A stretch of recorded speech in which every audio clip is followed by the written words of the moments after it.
Bonjour à tous, donc aujourd'hui on va monter le cylindre Malossi G2R. Donc ça fait 2 ans que je l'ai et j'ai toujours pas eu le temps de le monter. Donc maintenant, comme je suis en confinement comme vous, je prends le temps. Du temps j'en ai. Donc on va commencer par le monter. Donc tout d'abord j'ai déjà monté le bas moteur, puisque c'est pas utile. Pour info, c'est mes anciens carters de promo, donc de mon ancien promo.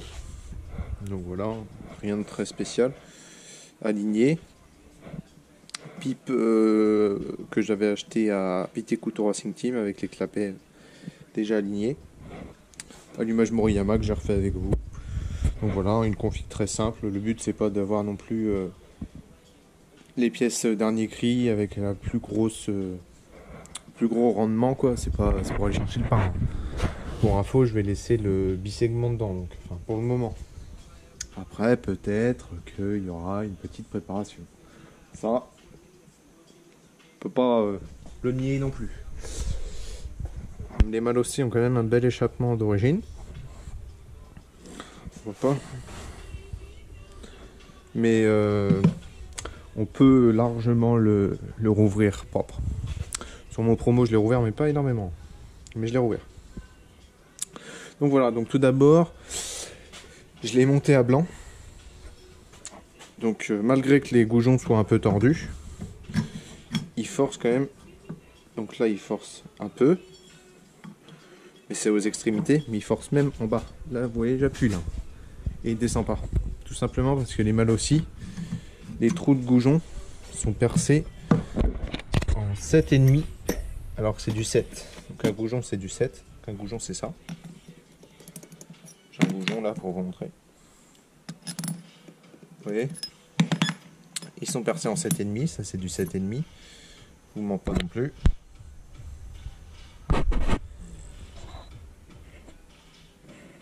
Bref. Et on va les repercer en 8. Parce qu'il y a un cylindre Ersal, là, vous voyez, c'est un Ersal liquide. Ils sont percés en 8. Et là, lui, si je le mets dessus, est-ce que le piston va tomber? Non, il n'y a pas de problème. Il faut que j'aligne tout. Le problème, il est là. Voilà. Vous voyez, nickel, tout seul. Et je le renlève. Oh, il y a la culasse, c'est ça qui m'emmerde. Et je le renlève tout seul. J'ai mis de la merde dedans. Donc voilà. Donc on perce ça à la perceuse à colonne et puis c'est parti.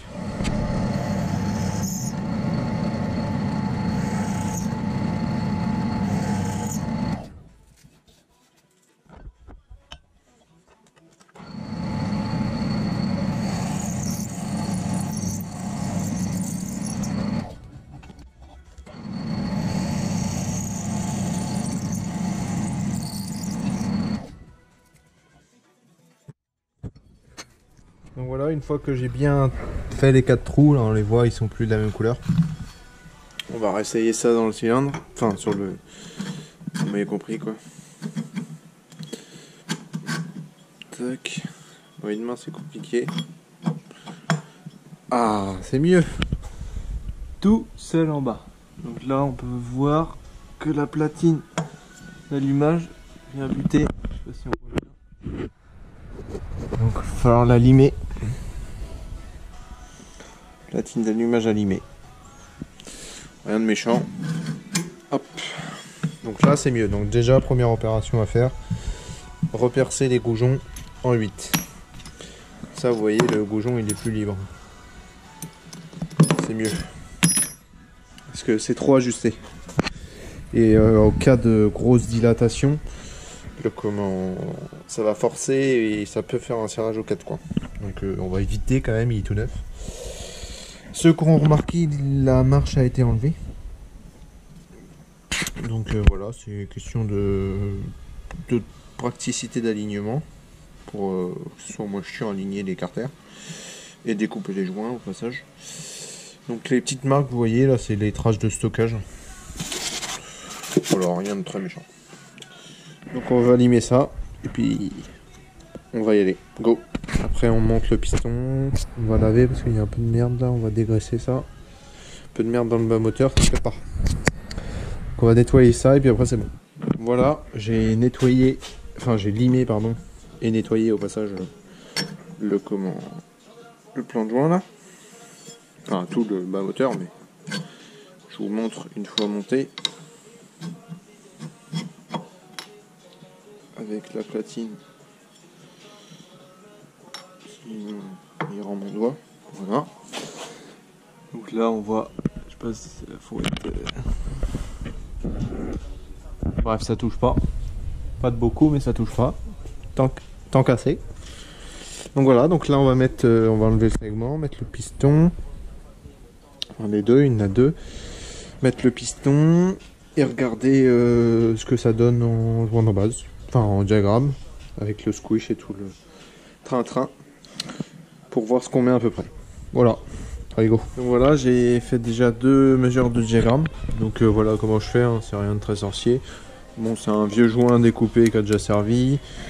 Des écrous, un disque gradué imprimé sur internet. Et voilà. Donc j'ai fait une mesure avec le 0,25, un joint de 0,25 en base.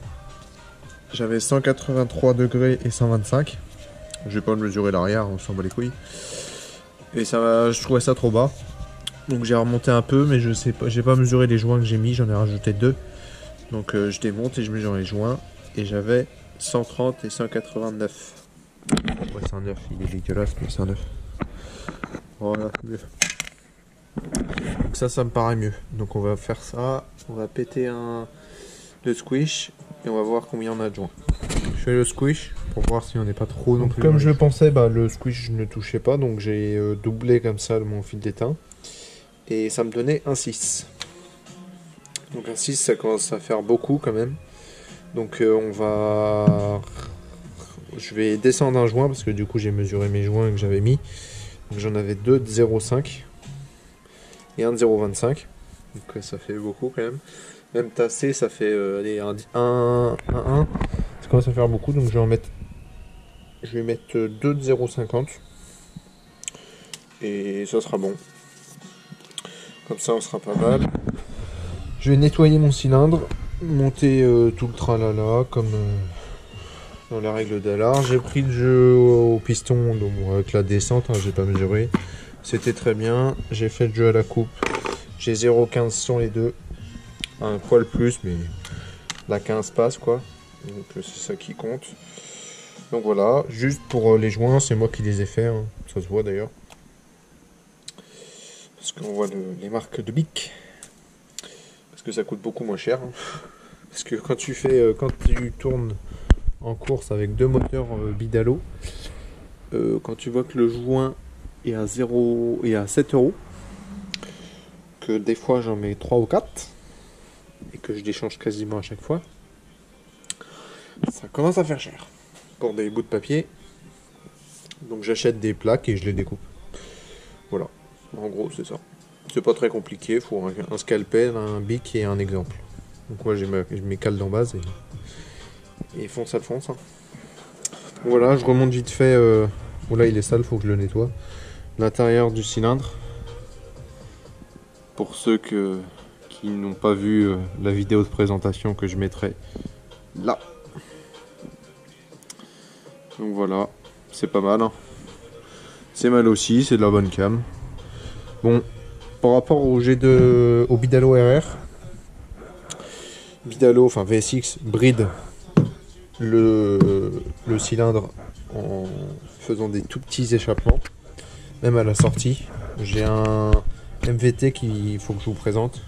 Vous allez voir aussi l'échappement est tout petit. Enfin, là, pas à l'intérieur. Et c'est là qu'il bride. Hein. Il bride un peu. MVT, il bride beaucoup moins quand même.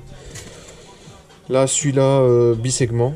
Donc si on veut avoir des perfs, faut dégager ça et mettre un Doppler ou un JP, enfin ce que tu veux, mais en monosegment. Mais je vais déjà user celui-là, et puis après, quand peut-être il sera usé, je crois, c'est sûr même, parce qu'il coûte 100 balles le piston, donc je remettrai un Doppler à 50 balles. Et du coup, on grattera sûrement ce bel ovale. Demi-tonneau, dirais-je. Donc voilà. Donc je nettoie tout ça et je repousse ça, pareil, hein, comme le 512, avec de l'huile. Donc là on est pas mal, hein. Voilà, après je cale l'allumage. Je vais faire ça hors cam aussi, hein. Je le cale à 1,2. Je vais mettre un 2, on a un petit peu plus. On va mettre un, je sais pas. Je vais mettre un 2, comme ça on est sûr. Un 2 on avance à l'allumage, comme c'est un Moriyama c'est fixe. Et puis on sera pas mal, hein. Je vais pas m'embêter à reprendre les diagrammes, hein. On sait que ça tourne aux alentours de ça quoi. Et de toute façon pour avoir un moteur qui marche, même pour le TGO, enfin c'est pas... en gros un moteur qui marche bien, qui se libère, vous mettez 130, 192 à échappement, je parle pas de l'arrière, hein, c'est de la pisse. Vous l'alignez ou vous le mettez un peu plus haut, vous le mettez à 132 le latéral, l'arrière. Et vous comprimez à 15 ou à 14. Et là vous avez un truc qui pourra, hein, bien sûr. Et là vous avez un truc qui marche bien. En air, hein, en liquide. Hein. Bon, en liquide vous pourriez peut-être monter plus haut en diagramme, mais ça marche très bien comme ça. Hein. Pour de la route, un kit de route, ça marche très bien. Mettez ça, là je parle en carbu 19. Hein. Carbu 15, je mettrais peut-être pas ça, je mets en carbu 15, je mettrais 128, 180.